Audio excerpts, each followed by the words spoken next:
My name is Corrie Walker, and I have the privilege of being the new principal at Fountain Middle School.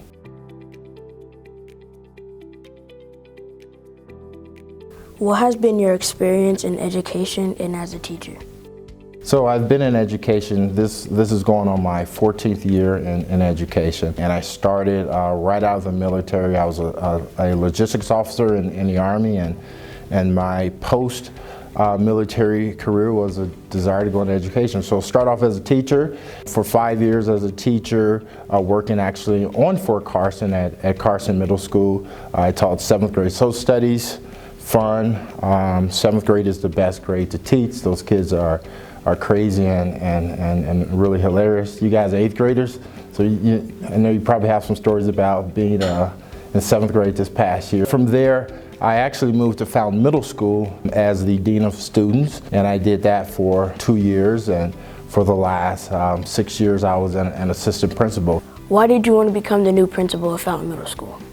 Well, I believe in the work that we started with Dr. Dallas, and I wanted to continue that work. And I believe that the experience that I've had, work with him, and just my own vision for continuing to push forward to make Fountain Middle School the flagship middle school in Southern Colorado, I felt like I was the best person to do that. What are your future plans with the school? One of the major components is just continuing the work that we've already started. Some of that work with our post-secondary work, our work with building capacity within our social-emotional learning with students, and I think one of the other things with post-pandemic is really getting our school back open for the community. What made you stick with Fountain Middle School?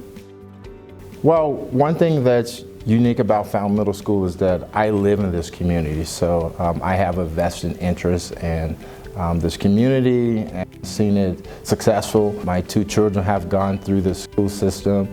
I will have a 12th grader this upcoming school year, so just being part of the community. I live in the community, I shop in the community, I go to church in the community, so I have a vested interest, so it made it a very easy decision to stick with Fountain Middle School. When you're not at school, what do you find interesting? Like, what are some of your hobbies? Well, I enjoy sports, so anytime I have the opportunity to watch some sports, that's always a pleasure. Playing golf, I'm not very good, but I just enjoy getting out there and just being on the course and hanging with some friends, and also camping. So we have a camper, and anytime we have the opportunity, our family likes to get out and visit a lot of different areas around the state of Colorado. Other than that, it's really just trying to figure out how we can continue to make Fountain Middle School just an awesome place for students and our community. Thank you, Mr. Walker, for talking with us today. For more news articles, look at the FMS Arrow at fmsarrow.com.